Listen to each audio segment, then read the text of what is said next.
जय हो द्वारकाधीश। आज दोपहर की उनके दिल की बातें ये रहेगा टॉपिक, और टैरो में से हम 6 कार्ड लेंगे और ओरेकल में से 9 मैसेजेस। तो शुरुआत करेंगे हम शफल करके।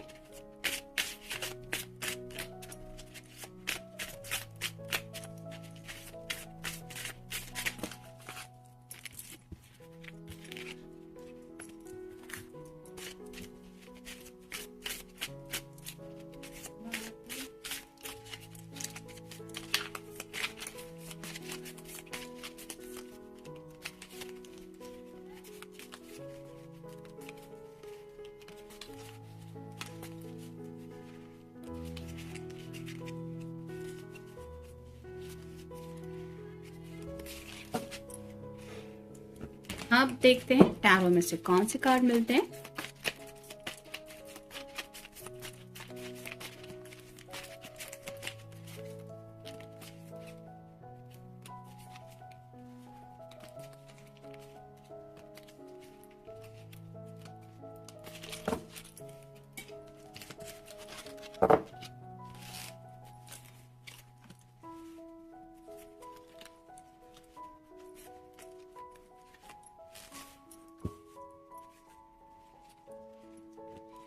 पहला ही कार्ड है 2 ऑफ सॉर्ड्स का। You already know which answer is right, try to look at the situation with open eyes.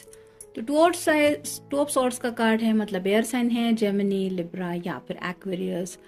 सीधे सीधे कुछ सवालों के जवाब ढूंढने की कोशिश कर रहे हैं। उन्हें पता है क्या सही है क्या गलत है, फिर भी सिचुएशन को सही तरीके से देखने की जरूरत है। यानी कि कुछ बातें साफ साफ कई बार हमें जिंदगी में देखनी पड़ती, भले ही हमारा दिल उन बातों को एक्सेप्ट करने के लिए रेडी हो या ना हो।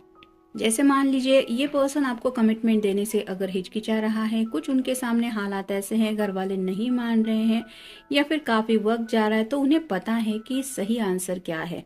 मतलब कभी ना कभी तो हालात को सामना करने पड़ेगा, और सिचुएशन को फेस करते वक्त हमें पता होता है कि हमारे लिए क्या सही है क्या गलत है। ऐसे ही थोड़ा सा दुविधा में बाहर निकलने की कोशिश कर रहे हैं ये पर्सन। फिर है death card. It's a rebirth into something good. You have to let go of one thing to make room from something better. तो कुछ बातों को लेट गो करने की जरूरत है, यानी कि कुछ अच्छा शुरुआत करने की जरूरत है। डेथ कार्ड है स्कॉर्पियो का, आपका या उनका साइन हो सकता है। कुछ अच्छा करने के लिए कई बार हमें कुछ बातों को जिंदगी से साइड में करना पड़ता है, और कई बार ये मॉरल प्रिंसिपल्स भी होते हैं, और कुछ बातें ऐसी होती है जिनके साथ डील करना ही पड़ता है हमारे अच्छे के लिए। फिर है 4 of wands, fire sign, Aries, Leo या फिर Sagittarius. What can stand for success? It can stand for success, good relationships and happy family life. It indicates happy future. तो हैप्पी फ्यूचर चाहते हैं 4 ऑफ वांड्स का, यानी कि ये mostly शादी का कार्ड माना जाता है। तो सक्सेस भी चाहते हैं, रिलेशनशिप भी आपके साथ चाहते हैं, और साथ ही साथ हैप्पी फैमिली भी चाहते हैं, यानी कि सब साथ में मिलजुल के रहे, घर वाले भी मान जाए, आपका भी प्यार मिले, और जिंदगी में इनका फ्यूचर भी आपके साथ घर वालों के साथ सेट हो। इस तरह की बातें ये सोच रहे हैं। फिर है द मून। ये पाइसेस का कार्ड है, आपका या उनका साइन हो सकता है। Mysterious things, someone is struggling with their true nature, like calm and wild। जैसे यहाँ पे मून की बात हो रही है, ड्यूअल थोड़ा सा थिंकिंग चल रहा है। जैसे 2 ऑफ सॉर्ड्स के कार्ड में हमें पता चला कि कुछ बातें हैं जिनके बारे में ये बार बार सोच रहे हैं, जिसकी वजह से शायद काफी ज्यादा मूड स्विंग हो रहा है, अपने ही नेचर के साथ स्ट्रगल कर रहे हैं। यानी कि इस पर्सन को पता है कि उनका स्वभाव कैसा है, और कई बार उसी स्वभाव का फायदा उठाया जाता है, और उस बात को लेके ये पर्सन थोड़ा परेशान भी है। मतलब घर वालों को लेके भी ये बातें हो सकती है, या फिर अपनी बात मनवाने को लेके भी हो सकती है। जैसे इन्हें अपने इमोशंस घर वालों के सामने शायद रखने में थोड़ी सी दिक्कत आ रही है, और इसी बात को लेके ये पर्सन खुद के ऊपर ही गुस्सा हो रहे हैं। फिर है 10 of swords, air sign, Gemini, Libra या फिर Aquarius. Watch out, listen your inner warning voice, may be someone let you down और डिसीव यू। तो उन्हें पता है कि कुछ तो यहाँ पे चल रहा है, यानी कि कोई तो है जो शायद उनको बहुत ज़्यादा तकलीफ दे रहा है। उस पर्सन को पता है, मतलब ये जानते हैं कि ये पर्सन ऐसा हो सकता है, लेकिन उस बात को ये इग्नोर कर रहे हैं। टेन ऑफ सॉर्ड्स का कार्ड ऐसा होता है जैसे कोई हमें धोखा देने की कोशिश कर रहा है। तो मे भी हो सकता है इनका कोई दोस्त ऐसा है जो शायद इनके लिए बेस्ट फ्रेंड बन के है, लेकिन उसके दिल में इनके लिए अच्छे जज्बात नहीं है, या फिर इनको जानबूझ के तकलीफ में डालने की कोशिश करता रहता है। ऐसे पर्सन से दूर रहना ही इनके लिए सही है, लेकिन ये शायद इग्नोर कर रहे उन बातों को। मे बी राइट नाउ ये पर्सन ऐसे ही किसी पर्सन के कांटेक्ट में है। 3 of swords, air sign, Gemini, Libra या फिर एक्वेरियस।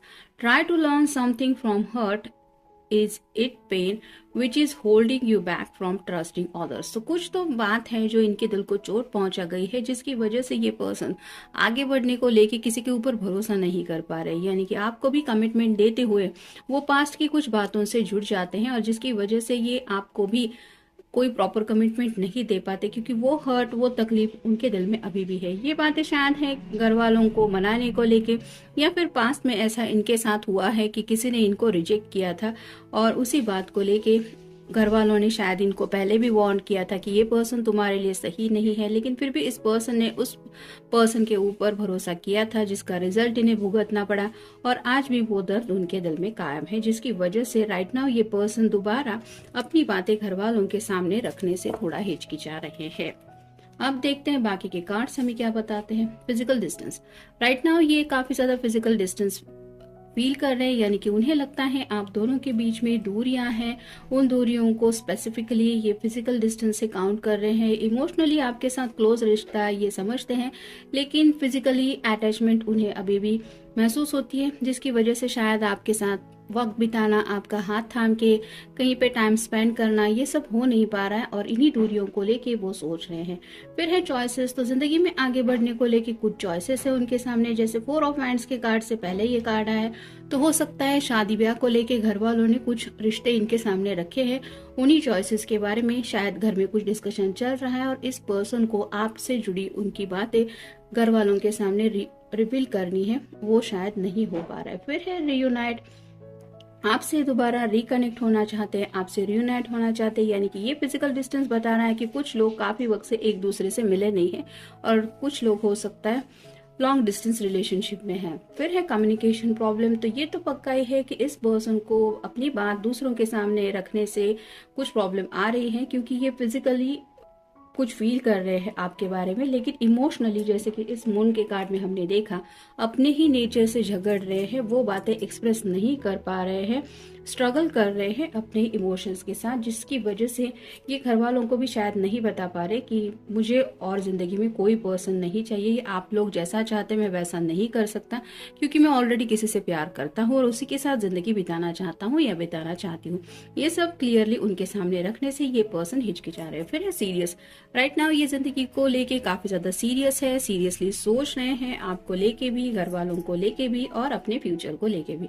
फिर है डिनर डेट, हो सकता है वैलेंटाइंस डे नजदीक आ रहा है, जिसकी वजह से ये पर्सन सोच रहे हैं कि आपको डिनर डेट के लिए कहीं पे ले जाए और वहां पे कुछ बातें समझाए कि ऐसा है, ऐसा इतना भी वक्त लगेगा, या फिर ये हो नहीं सकता, वो हो नहीं सकता, ये है वो है, कुछ बातें हैं जो शायद ये आपके साथ शेयर करना चाहते हैं, लेकिन उसके लिए ये डिनर डेट सोच रहे हैं। फिर anger, may be right now ये पर्सन खुद के ही इमोशन से झगड़ रहा है, ये तो हमने कार्ड में देखा है, लेकिन खुद के ऊपर ही उन्हें गुस्सा आ रहा है कि मैं ऐसा क्यों करता हूँ या मैं ऐसा क्यों करती हूँ।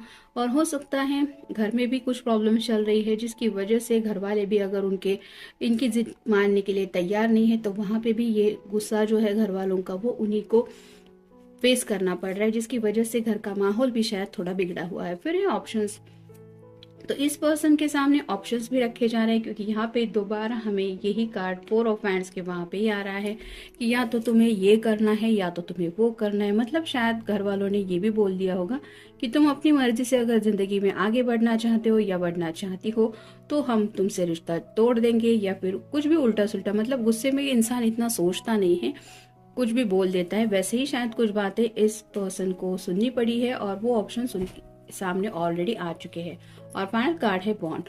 तो आपके साथ भी ये पर्सन एक बॉन्ड महसूस करते हैं, एक रिश्ता है, वैसा ही एक रिश्ता उन्हीं घर वालों के साथ भी महसूस होता है। और ये पर्सन खुद को इस चौराहे के ऊपर मतलब मान रहे हैं कि अब मुझे या तो ये रिश्ता एक्सेप्ट करना पड़ेगा या फिर वो रिश्ता तोड़ना पड़ेगा। ऐसे किसी रिश्ते की उलझन में राइट नाउ ये पर्सन फंसा हुआ हो सकता है। तो ये था आज का रीडिंग। मिलेंगे नेक्स्ट रीडिंग में।